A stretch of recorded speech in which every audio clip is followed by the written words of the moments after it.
So multi-step equations are really similar to simple equations, but they're just by definition, they have multiple steps.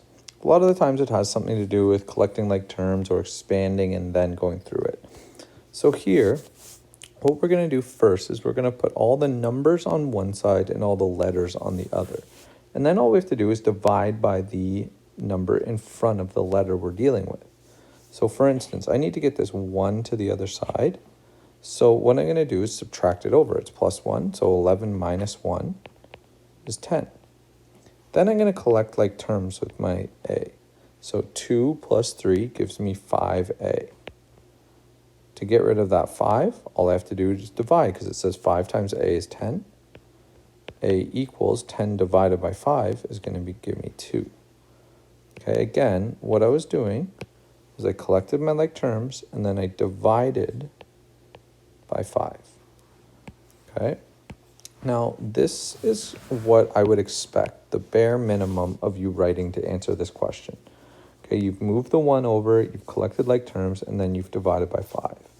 Anything less, I wouldn't give you the marks. This would be worth 2 marks, and you'd get 1 for showing me each step. Okay, looking at this next one, we're going to put all the numbers on one side, all the letters on the other.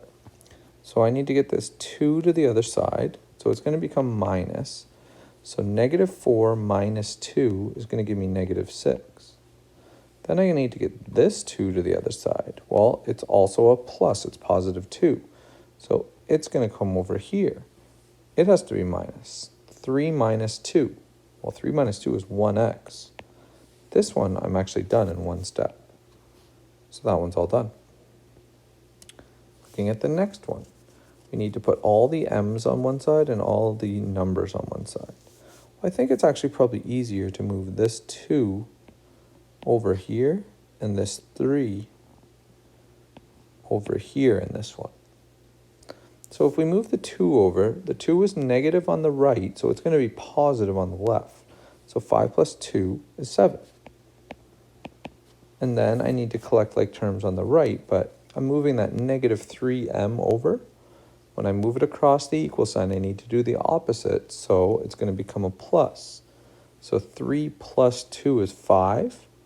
And then I have 5 minus 4 is 1. So that's 1m. This would actually be a 2-mark question just because of all of the work that's going on in your head. But there is one line that you would have to write to get the answer. All right, let's look at a little bit harder one. So looking at this one, we've got solve and check. So we need to do a formal check at the end. That's the left side, right side.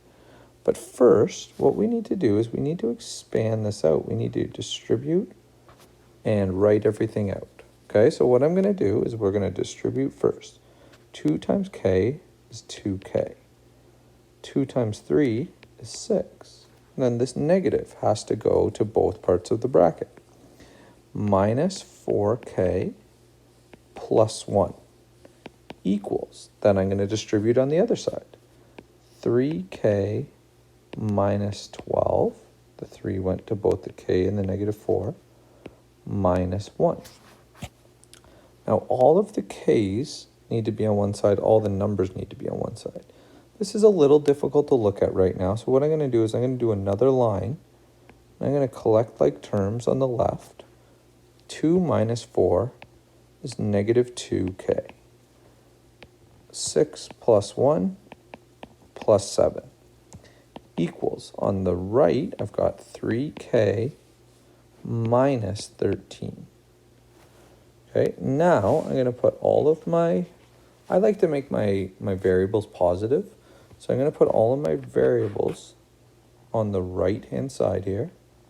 I'm going to move that negative over, and I'm going to move my numbers to the left. So negative 2k becomes positive 2, so 3 plus 2 is 5. And negative 13, moving it across, would become positive. 7 plus 13 is 20. I'm doing the opposite sign when I move it over. So now I have 5k equals 20. The opposite of multiplication is division. So 20 divided by 5 would give me 4. So k equals 4. Now we need to do a left side, right side check to check our answer. Okay, so left side here would equal 2 times 4 plus 3 minus 4 times 4 minus 1. So let's do brackets first. So 2 times 7 minus 16 minus 1 is 15. Then we get 14 minus 15. So that's equal to negative 1. The right side of this is going to be equal to 3 times 4 minus 4 minus 1. Well, that's going to be 3 times 0 minus 1. And 3 times 0 is 0, so 0 minus 1 is negative 1. Since the left side equals the right side, therefore, k does equal to 4. Okay, if the left side didn't equal the right side, so if I asked you to check a solution, you would just put a little cross through those. You would say one does not equal the other. Okay. Let's look at this question. So is p equal to negative 2 here? So let's do the left side, right side. So 2 times negative 2 plus 1. So 2 times negative 2 plus 1 is negative 1. And 2 times negative 1 is negative 2.